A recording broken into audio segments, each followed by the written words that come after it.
योगी सरकार माघ मेले के लिए पूरी तरह तैयार। कानपुर से 270 स्पेशल बसें 24 घंटे चलेंगी। लखनऊ में बड़े सरकारी कार्यक्रम की तैयारी। 240 बसों से 11,000 लाभार्थी बुलाए जाएंगे।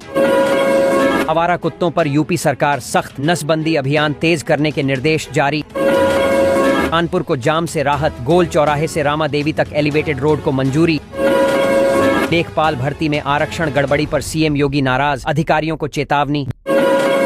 2026 में युवाओं को रोजगार का बड़ा तोहफा। 1.5 लाख सरकारी भर्तियां होंगी। यूपी में ठंड का कहर। अगले 48 घंटे में घने कोहरे की चेतावनी।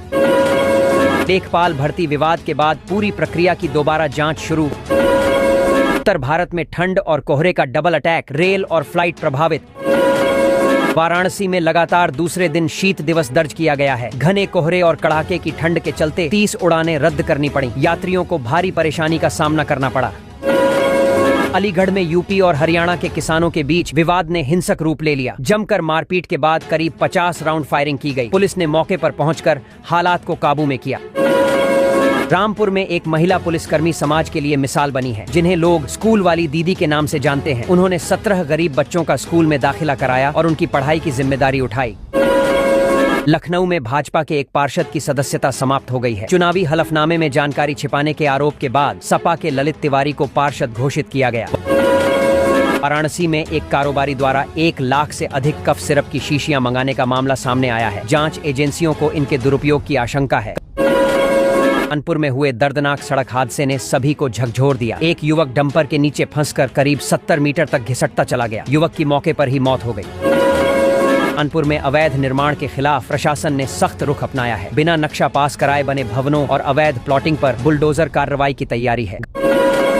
गाजीपुर में शासकीय धन के दुरुपयोग के मामले में ग्राम पंचायत अधिकारी को निलंबित कर दिया गया है। प्रशासन ने आगे और सख्त कार्रवाई के संकेत दिए हैं।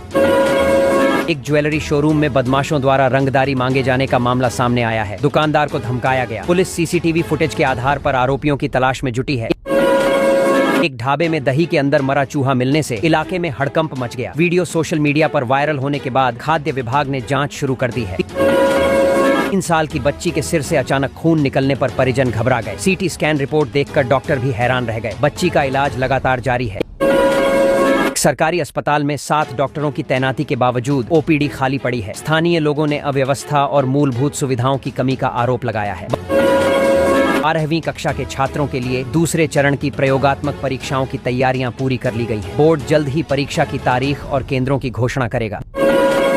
वोटर लिस्ट को लेकर बड़ा अपडेट सामने आया है। सुधार की समय सीमा तीसरी बार बढ़ाए जाने की संभावना है। यूपी में करीब 2 करोड़ 95 लाख वोटर संदिग्ध पाए गए हैं। बोर्ड परीक्षाओं में शिक्षकों की ड्यूटी अब ऑनलाइन रैंडम तरीके से लगाई जाएगी। शिक्षा विभाग का दावा है कि इससे नकल और सेटिंग पर प्रभावी रोक लगेगी।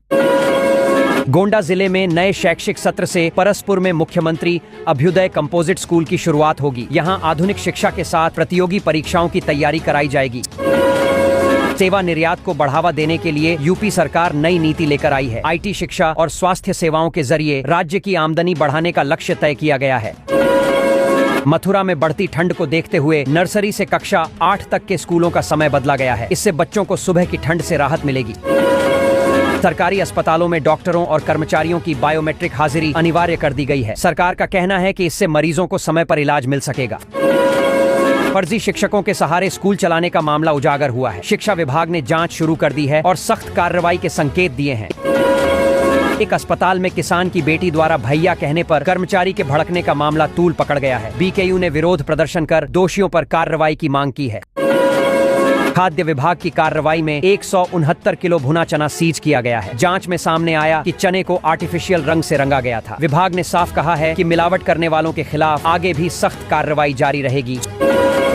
सोना और चांदी के दामों में बढ़ोतरी की संभावना जताई जा रही है। विशेषज्ञों का कहना है कि 2026 की शादियों को देखते हुए इस समय गहनों की खरीदारी करना फायदेमंद साबित हो सकता है, क्योंकि आने वाले समय में कीमतें और बढ़ सकती हैं। SIR फॉर्म जमा करने के लिए अब सिर्फ 11 दिन शेष हैं। BLO घर घर जाकर अभियान चला रहे हैं। जिन मतदाताओं के नाम सूची में दर्ज नहीं हैं, उनके लिए 26 दिसंबर से पहले फॉर्म जमा करना अनिवार्य बताया गया है। उत्तर प्रदेश में सभी सरकारी कर्मचारियों के लिए बायोमेट्रिक अटेंडेंस व्यवस्था लागू कर दी गई है। इसका उद्देश्य कामकाज में लापरवाही पर रोक लगाना है। सरकार का दावा है कि इस फैसले से दफ्तरों की कार्य प्रणाली में सुधार देखने को मिलेगा। योगी सरकार ने बीते 10 वर्षों में 10 लाख सरकारी नौकरियों का ऐतिहासिक रिकॉर्ड बनाने की तैयारी पूरी कर ली है। सरकार का दावा है कि अगले वर्ष यह उपलब्धि आधिकारिक रूप से दर्ज की जाएगी। पुलिस, शिक्षा, स्वास्थ्य और प्रशासनिक विभागों में हुई भर्तियों से प्रदेश के युवाओं को बड़े पैमाने पर रोजगार मिला है। योगी सरकार वर्ष 2026 में युवाओं के लिए बड़ा रोजगार तोहफा देने जा रही है। करीब 1.5 लाख नई सरकारी नौकरियों की प्रक्रिया शुरू की जाएगी। पुलिस और शिक्षा विभाग में सबसे अधिक भर्तियां होंगी। सरकार का कहना है कि इससे बेरोजगारी घटेगी और प्रशासनिक व्यवस्था और अधिक मजबूत होगी। प्रदेश में टेलीमेडिसिन उत्कृष्टता केंद्र की शुरुआत से स्वास्थ्य सेवाओं को नई गति मिलेगी। दूर दराज और ग्रामीण इलाकों के मरीज अब विशेषज्ञ डॉक्टरों से ऑनलाइन परामर्श ले सकेंगे। सरकार का उद्देश्य डिजिटल माध्यम से इलाज को सरल, तेज और किफायती बनाना है, जिससे समय और खर्च दोनों की बचत होगी। इलाहाबाद हाईकोर्ट ने यूपी होमगार्ड भर्ती में आयु सीमा में छूट को लेकर पुलिस भर्ती बोर्ड से जवाब तलब किया है। अदालत ने नियमों में किए गए बदलाव पर सवाल उठाया है। इस मामले में आने वाला फैसला हजारों अभ्यर्थियों के भविष्य को प्रभावित करेगा। सहारनपुर जिले में यूपी बोर्ड परीक्षाओं के लिए 87 परीक्षा केंद्र बनाए गए हैं। इन केंद्रों को लेकर 22 दिसंबर तक आपत्तियां आमंत्रित की गई हैं। जिला प्रशासन ने भरोसा दिलाया है कि पारदर्शी, निष्पक्ष और नकल मुक्त परीक्षा के लिए सभी आवश्यक इंतजाम किए गए हैं। यूपी विधानमंडल का शीतकालीन सत्र शुरू होने के साथ ही राजधानी लखनऊ में ट्रैफिक व्यवस्था बदली गई है। ट्रैफिक पुलिस ने कई प्रमुख मार्गों पर डायवर्जन लागू किया है। आम नागरिकों से वैकल्पिक मार्गों का उपयोग करने की अपील की गई है ताकि यातायात सुचारू बना रहे। घने कोहरे के चलते यूपी के एक्सप्रेसवे पर नई गति सीमा लागू कर दी गई है। यह व्यवस्था 15 फरवरी तक प्रभावी रहेगी। प्रशासन ने लोगों को अनावश्यक यात्रा से बचने की सलाह दी है। कोहरा और शीतलहर के कारण सड़क हादसों का खतरा बढ़ गया है।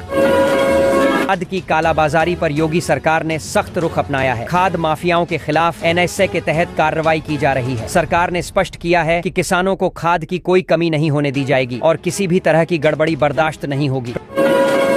देश के एक जिले में कड़ाके की ठंड को देखते हुए 12वीं कक्षा तक के सभी स्कूलों को अस्थायी रूप से बंद कर दिया गया है। प्रशासन ने बच्चों के स्वास्थ्य को प्राथमिकता देते हुए यह फैसला लिया है। ठंड और कोहरे के कारण सुबह के समय बच्चों को भारी परेशानी हो रही थी। वाराणसी में घने कोहरे का असर हवाई सेवाओं पर भी पड़ा है। कई उड़ानें प्रभावित हुई हैं। इंडिगो एयरलाइंस ने यात्रियों के लिए ट्रैवल एडवाइजरी जारी की है और समय से पहले एयरपोर्ट पहुंचने की सलाह दी है। कम विजिबिलिटी के कारण यात्रियों की मुश्किलें बढ़ी।